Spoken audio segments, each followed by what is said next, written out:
Assalamualaikum warahmatullahi wabarakatuh. Selamat pagi semuanya. Sebelumnya perkenalkan, nama saya Safina Nima Febrianti dari Ekonomi Islam 2021.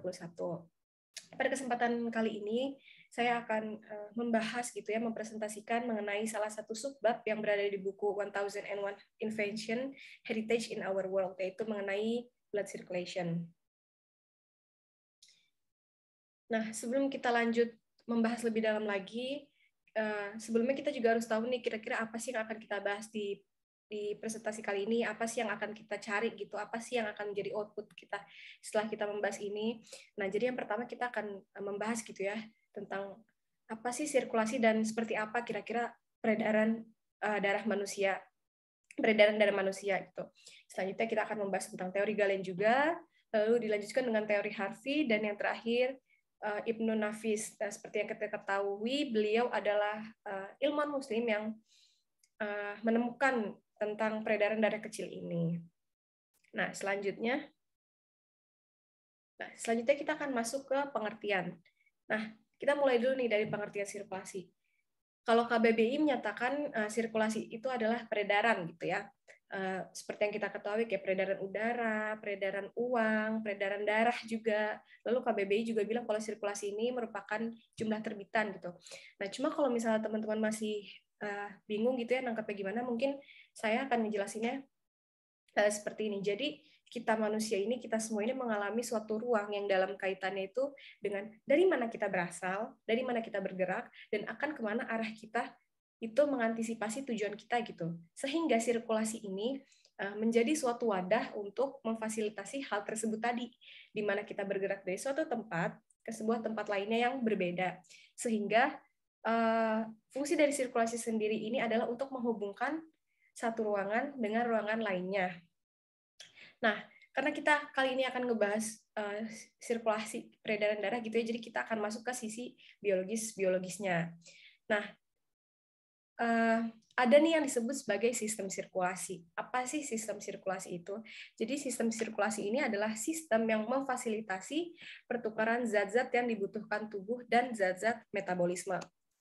Nah, pada manusia sendiri teman-teman, sistem sirkulasi ini tuh meliputi dua, ada sistem peredaran darah dan sistem limfatik gitu ya. Cuma yang kali ini akan kita bahas yaitu lebih ke sistem peredaran darahnya. Nah, sistem peredaran darah ini dia mencakup darah, mencakup jantung, dan juga pembuluh darah itu sendiri. Oke, selanjutnya kita akan masuk ke sistem peredaran darah. Jadi sistem peredaran darah ini juga disebut dengan sistem kardiovaskular gitu ya. Jadi di mana sistem ini tuh merupakan bagian dari kinerja jantung dan pembuluh darah juga. Jadi tugas utamanya apa sih sistem peredaran darah ini? Jadi tugas utamanya adalah untuk mengedarkan oksigen dan nutrisi ke seluruh sel dan seluruh jaringan tubuh. Nah, ternyata sistem peredaran darah ini, sistem peredaran kita juga ini dibagi menjadi dua. Ada sistem peredaran darah besar atau sistemik dan sistem peredaran kecil atau pulmonalis gitu ya. Untuk lebih mudahnya, kita tuh lebih sering dengar kalau sistem peredaran darah besar tuh geraknya tuh dari jantung ke seluruh tubuh, lalu kembali lagi ke jantung. Mungkin kalau lengkapnya itu seperti ini teman-teman. Jadi darah yang mengandung oksigen ini dipompa oleh bilik kiri menuju kapiler darah di seluruh tubuh, ya melalui apa? Melalui aorta. Aorta itu apa? Arteri yang paling besar gitu. Nah, darah dari tubuh tadi yang sudah tidak mengandung oksigen karena sekarang dia sudah mengandung CO2 ini akan dikembalikan lagi ke serambi kanan, ya serambi kanan oleh vena cava superior dan vena cava inferior. Nah, itu tadi penjelasan tentang peredaran darah sistemik ya, peredaran darah besar. Nah, kalau untuk peredaran darah kecil atau pulmonalis, mudahnya kita tuh tahu kayak bergeraknya dari jantung ke paru-paru, kembali lagi ke jantung gitu ya. Nah, jelasnya seperti apa? Jadi darah yang mengandung karbon dioksida ini, yang mengandung CO2, di bilik kanan itu dia akan dipompa menuju kapiler paru-paru melalui pembuluh arteri pulmonalis. Nah, lalu di paru-paru itu nanti dia akan terjadi pertukaran gas atau difusi ya, yang mengubah CO2 tadi menjadi O2. Nah, setelah diubah tadi, darah keluar dari paru-paru, dia kembali lagi ke serambi kiri dibawa oleh vena cava pulmonalis. Nah, teman-teman, jadi sekiranya itu secara singkat sistem peredaran darah yang ada di tubuh kita. Nah, selanjutnya kita akan membahas tentang teori Galen. Kita akan cari tahu siapa sih Galen ini dan apa sih kira-kira kontribusinya yang dia berikan untuk mengenai sistem peredaran darah ini. Nah, Galenus atau Galenus, Aelius Galenus ini atau Claudius Galenus, dia lebih dikenal sebagai Galen atau Galen dari Pergamon. Nah, dia ini merupakan seorang dokter, dia juga merupakan seorang ahli bedah dan juga merupakan seorang filsuf Yunani pada zaman Kekaisaran Romawi. Dan ternyata teman-teman dia ini memiliki pengaruh besar gitu dalam kedokteran Eropa. Beliau mengungkapkan bahwa darah itu sebenarnya berasal dari hati atau dari makanan yang sudah kita makan gitu ya, dan di hatilah darah ini akan terisi dengan yang beliau bilang itu natural spirit sebelum darah bergerak kembali ke arah jantung kanan lalu menyebar ke seluruh tubuh. Nah, lalu beliau mulai memperdalam lagi observasinya. Beliau cari tahu ternyata darah ini mencapai ke jantung kanan, ada yang lewat paru-paru dan ada juga yang lewat pori-pori atau lubang kecil yang nggak kelihatan, atau bahasa Inggrisnya tuh invisible holes gitu, yang berada di septum jantung kiri, yang berada di septum jantung ke sisi kiri jantung gitu. Nah, terus dia juga mengungkapkan menurut pandangannya sendiri itu ternyata pembuluh vena itu berbeda atau berbeda gitu ya dari pembuluh arteri. Dia bilangnya kalau dua pembuluh ini tuh bekerja secara terpisah, kecuali ketika mereka bersentuhan atau ada saluran kecil yang tidak terlihat. Tapi ternyata teman-teman pandangannya ini salah gitu. Karena apa? Karena teori kedokterannya ini dipengaruhi oleh hal-hal filosofis. Nah, selanjutnya nih, jadi ternyata Galen ini dia masih berpatokan sama teori-teori lama. Sampai akhirnya dia menyatakan teori terkenalnya dia nih, di mana dia bilang itu ada dua kondisi. Yang pertama, pembuluh yang masuk ke jantung itu lebih besar dari pembuluh yang keluar dari jantung. Nah, yang kedua, pecahnya pembuluh darah ini bisa membuat pendarahan gitu ya.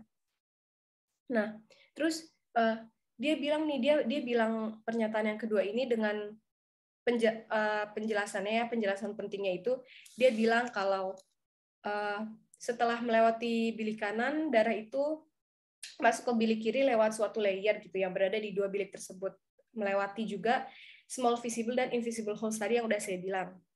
Lalu disitulah darah bercampur gitu ya dengan udara vital yang sudah ditransfer, yang udaranya ini tuh udah ditransfer sama paru-paru gitu lewat pembuluh pulmonalis yang disebut sebagai pembuluh arteri gitu. Setelah disalurkan ke seluruh bagian vital termasuk otak, darah itu didistribusikan ke seluruh bagian tubuh dan akhirnya melewati vena arteri ini, darah itu kembali ke hati, kembali ke jantung. Atau dengan kata lain, Galen ini menyatakan kalau darah ini cuma mengikuti gerakan ebb and flow atau gerakan pasang surut. Nah, dia juga kayak mengungkapkan gitu ya, dia bilang kecuali untuk holes-nya, untuk lubang yang berada di dinding-dinding vena gitu. Sistem arteri ini independen, sistem arteri ini bekerja sendiri. Dan sistem vena juga seperti itu gitu, dan gerakan darah ini tuh yang melewati dua sistem tadi, sistem arteri dan sistem vena ini, itu hanya melalui gerakan pasang surut yang sudah diproduksi dari paru-paru dan kembali ke jantung, diedarkan ke seluruh tubuh gitu, atau bergerak secara sebaliknya. Nah, lalu ternyata idenya si Galen ini tuh sudah jadi sering dipakai untuk latihan formal di Eropa dari abad pertengahan sampai abad ke-17. Nah, selanjutnya kita akan membahas tentang teori Harvey. Jadi William Harvey ini beliau lahir pada tanggal 1 April dan meninggal pada tanggal 3 Juli. Nah, dia merupakan dokter yang mendeskripsikan sistem peredaran darah yang dipompakan ke sekeliling tubuh manusia oleh jantung. Beliau adalah cendekiawan pertama nih yang berani mempertanyakan kepercayaan tradisional tentang jantung dan peredaran darah yang berasal dari Galen 1500 tahun sebelumnya. Nah, beliau nih ngerasa petunjuk pertamanya ada sesuatu yang salah dengan teori Galenik adalah pertimbangan volume darah yang dipompa dengan setiap detak jantung gitu. Nah, dia menyadari nih bahwa ternyata tuh jantung harus membuat beberapa kali berat badan gitu, harus dikali beberapa kali berat badan dalam darah setiap hari gitu jika darah itu memang betul-betul dikonsumsi. Lalu tubuh juga secara konservatif ini harus membuat 65 liter darah setiap jam, yang dimana artinya 1.560 liter per hari atau 569.400 liter setiap tahunnya, jika memang kalau betul darah itu betul-betul dikonsumsi gitu oleh tubuh. Nah, lalu beliau juga membuat suatu buku gitu yang berjudul De Motu Cordis pada tahun 1628, yang berjudul Anatomical Exercise about the Movement of the Heart and Blood in Animals, atau percobaan anatomi tentang gerakan jantung dan darah pada makhluk hidup. Nah, beliau dalam bukunya mengenalkan konsep bahwa pembuluh arteri ini bertugas membawa darah dari jantung ke seluruh tubuh. Nah, sebaliknya ada pembuluh vena yang tugasnya mengalirkan darah dari organ tubuh kembali ke jantung. Jadi kalau menurut William Harvey ini, dua pembuluh ini tuh bekerja berdampingan gitu. Lalu dia seperti yang tadi sudah saya bilang, dia kan menentang Galen nih. Tapi ternyata masih ada satu hal yang miss dari Harvey, yaitu dia belum bisa nih menemukan atau menunjukkan gitu secara meyakinkan bagaimana pertukaran darah tadi itu yang terjadi dari arteri ke vena itu terjadi gitu. Nah, Harvey ini dia kehilangan puzzle, yaitu apa puzzle-nya? Yaitu adanya pembuluh darah kapiler. Nah, pembuluh darah kapiler ini dia yang memfasilitasi pertukaran O2 dan CO2 antara sel-sel darah merah dan jaringan tubuh gitu. Kapiler ini menghubungkan arteri dan vena melalui arteriola dan venuela yang berjalan paralel ke seluruh tubuh dan bertindak sebagai saluran antara arteri dan vena. Inilah kelemahannya Harvey gitu. Dia belum bisa menemukan sistem pembuluh kapiler ini. Nah, meskipun Harvey yakin darah itu beredar,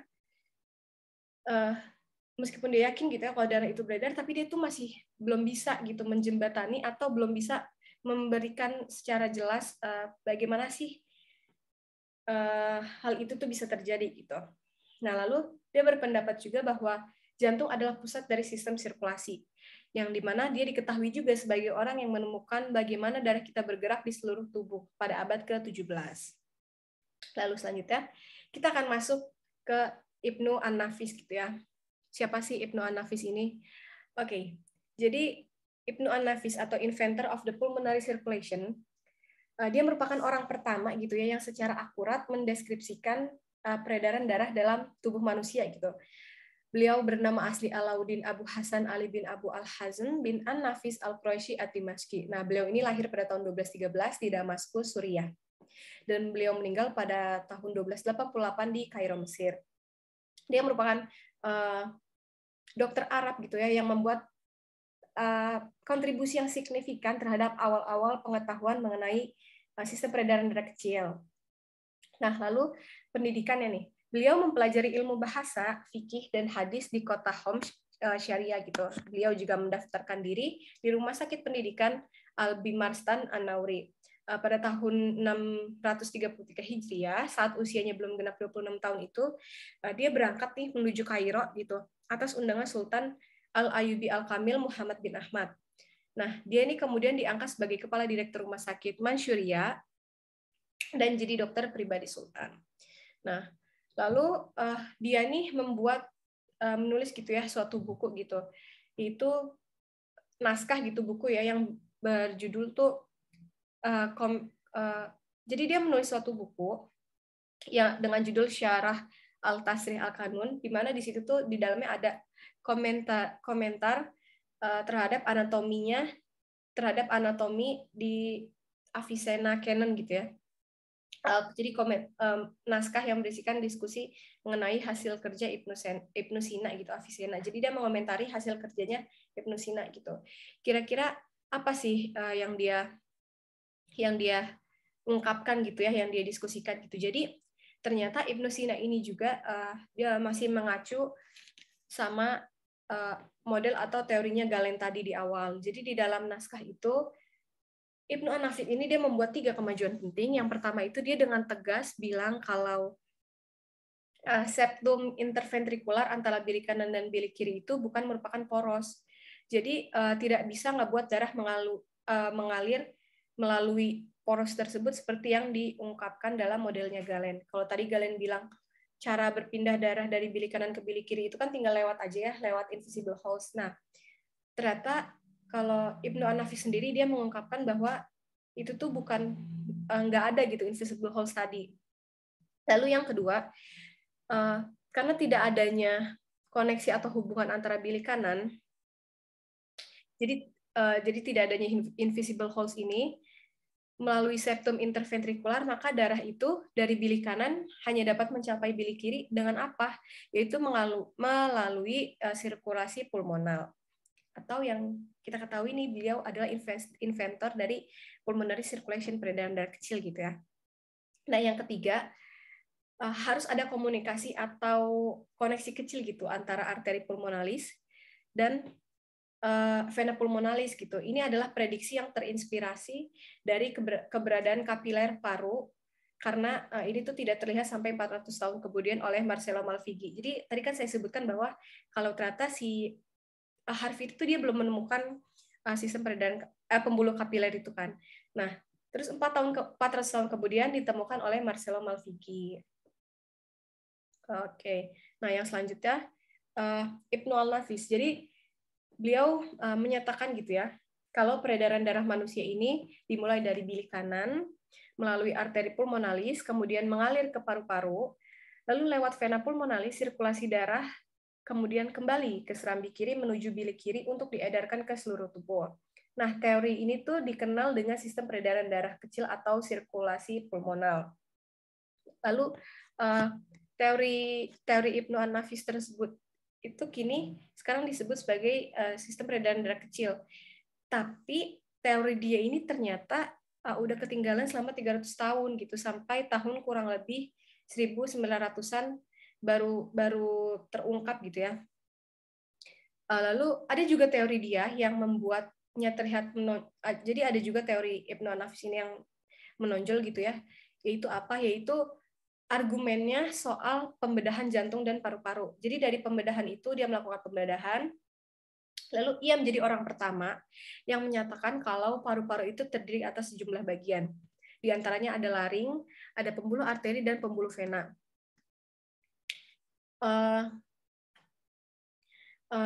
Lokasi semua itu ya, lokasi semua bagian-bagian itu tuh terletak dalam jaringan yang lembut dan berpori.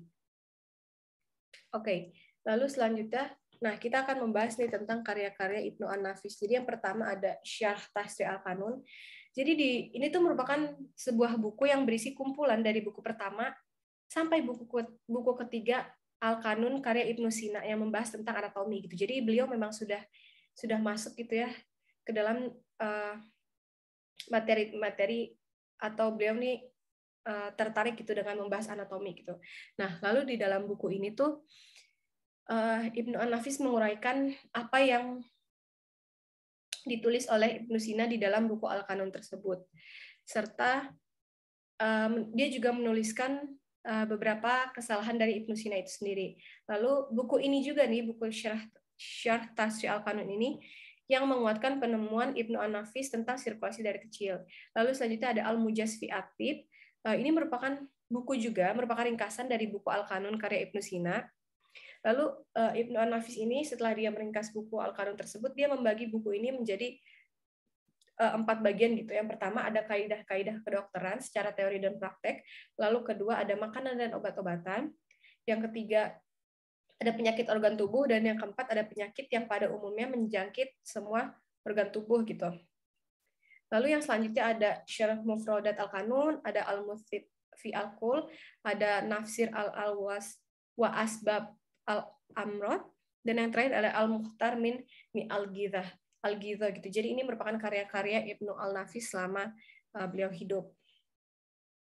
Nah, lalu ini juga ada beberapa referensi yang saya gunakan untuk